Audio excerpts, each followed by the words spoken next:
In the world of Salem, nothing stays buried for long.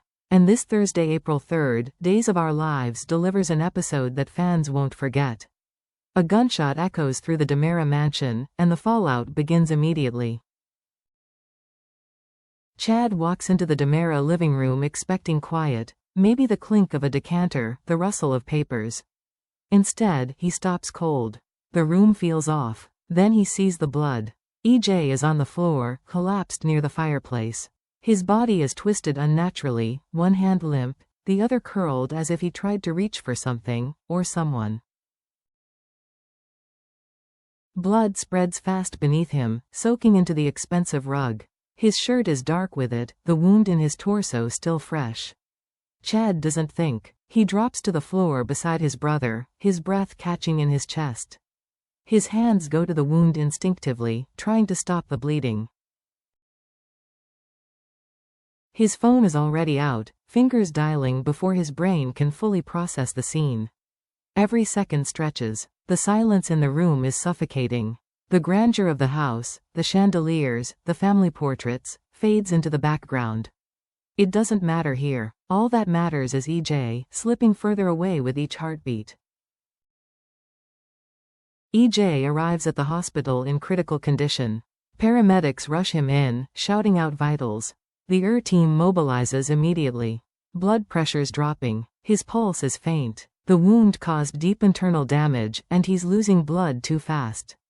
The trauma bay becomes a blur of action, gloved hands moving fast, machines shrieking warnings, orders flying between doctors and nurses. The surgeons barely pause before calling for the OR. There's no time. In the waiting area, Chad sits alone at first. He's motionless, eyes fixed on the floor. Blood is still smeared on his clothes, dried on his hands. The shock hasn't worn off, but the fear is sharp. This isn't just another DiMera crisis. This one cuts deeper. It feels final. Eventually, Kat arrives. She doesn't speak much, but she stays close. Her presence is steady, quiet. She watches Chad carefully, knowing he's holding back everything just to keep himself upright. The hours crawl by, marked only by occasional footsteps and the soft buzz of hospital equipment in the distance. Inside the OR, EJ's condition teeters. Surgeons work relentlessly, but complications keep coming: damaged organs, irregular heartbeat, dangerously low oxygen levels. Every moment is a fight. Outside, the silence is crushing. No answers, no certainty, just waiting. The news spreads fast. EJ DiMera has been shot. But before the family can even begin to process the fear, the grief, the chaos at the hospital, the real question takes hold. Who pulled the trigger? This isn't a case of mistaken identity or a random break-in gone wrong. No, this was close, deliberate. The shooter knew what they were doing, and knew exactly who they were aiming at. The police open an investigation, but the pressure builds even faster behind closed doors. The DiMeras aren't strangers to enemies. They've made plenty over the years. But this time, the danger is internal. Someone inside their world, maybe inside their family, wanted EJ dead. And that's where the list begins. Not with a stranger, but with Johnny. Johnny DiMera has always carried his father's name like a weight. The expectations, the shadows, the legacy of power and manipulation. It shaped him, whether he admits it or not. And lately, things between him and EJ haven't exactly been calm. Fights behind closed doors, tension over business, disagreements that never got resolved, only buried. Now, Chanel watches Johnny more closely. Something in him has changed. He's quieter, short-tempered, restless, and most telling of all, evasive. When she asks where he was the night of the shooting, he deflects. Doesn't meet her eyes, offers half answers that don't add up. She doesn't accuse him, not out loud, but the silence between them grows heavier. She catches him once, standing alone in the hallway outside EJ's hospital room, staring through the glass with an unreadable expression. Guilt? Grief? Something in between? Later, she finds out the police have already spoken to him, and that a witness saw Johnny leaving the DiMera mansion around the time of the shooting. He was holding something in his hand. Something metal. Something small. It could have been a phone. Or it could have been a gun. Chanel doesn't know what to believe. But one thing is clear. She's no longer sure she knows who Johnny really is. JJ doesn't have proof. Not yet. But his instincts won't let it go, and they keep pointing to one name, Kristen. She's unpredictable, volatile. She's disappeared and reappeared more times than anyone can count, usually with chaos trailing behind her. And her history with EJ? Complicated doesn't even begin to cover it. There were deals gone bad. Power plays. Personal betrayals. EJ trusted her once, maybe even too much. But that trust didn't last. JJ brings it up to Rafe, insisting Kristen had a motive. She's been quiet lately, too quiet. Off the radar but not gone. That kind of silence from someone like her? It's never a good sign. The theory. This was payback. Something finally pushed her over the edge. A broken promise. A business betrayal. Or maybe something deeper, something personal. Kristen doesn't just hurt people. She makes sure they feel it. And somewhere, someone reports seeing a woman matching her description near the estate the night of the shooting. It's not proof, but it's enough to put her back on the board. At the Brady pub, the tension is thick. Kate pulls Roman aside. Her voice is low, urgent. Whatever she tells him isn't shown on screen, just the aftermath. Roman goes pale. His eyes shift, calculating something. Processing something he clearly wasn't ready to hear.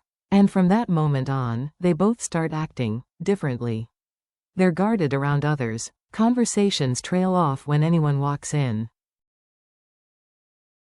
Looks are exchanged that say more than words ever could. Something's off, not just with what they know, but who they might be trying to protect. Kate's no stranger to secrets. Neither is Roman, but this one feels heavier. More dangerous, like something that could blow everything apart if it got out. So the question becomes, are they hiding what they know? Or are they part of it? Then the real curveball hits. Orpheus, long thought gone, locked away or out of play, reappears.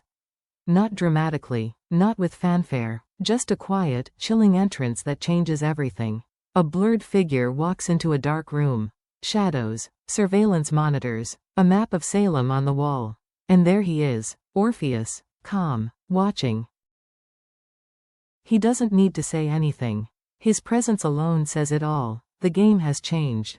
He's been the architect of pain before, breaking families, manipulating lives, pulling strings with terrifying precision. And now, he's clearly watching what's happening with EJ. That means he's either behind it, or planning what comes next. John, Marlena, and Steve feel it the moment they hear his name. The memories come back fast, the damage he's done, the people he's hurt. If Orpheus is involved, this is bigger than any one person. This isn't just about EJ. This is about control, revenge, total destabilization, and he's just getting started. In the quiet after the chaos, Steve and Marlena sit in the hospital corridor, not speaking much, but thinking the same thing. They've been down this road too many times, secrets, threats, enemies resurfacing. But this time, something feels heavier. More deliberate, more dangerous. As they dig into the details surrounding EJ's shooting, names surface. Motives emerge, but it's not just about EJ anymore, that becomes clear quickly. Patterns start to form, moves that feel familiar, too familiar, and then the realization hits, Orpheus. Steve sees it first, the strategic nature of the attack, the psychological torment already unfolding. Marlena connects the emotional dots, how fear is being used as a weapon. It's exactly how Orpheus works. Not just physical violence, but mental warfare. And that's when the fear truly sets in.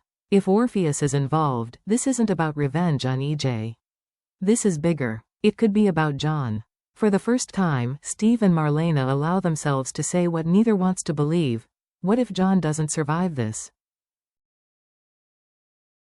It's not paranoia. It's lived experience. They've faced kidnappings, brainwashing, poisons, and death threats. They've escaped things no one else could. But this time, something feels different. Less like survival, more like an endgame. The kind of danger you can't outrun. The kind of goodbye you don't see coming until it's too late.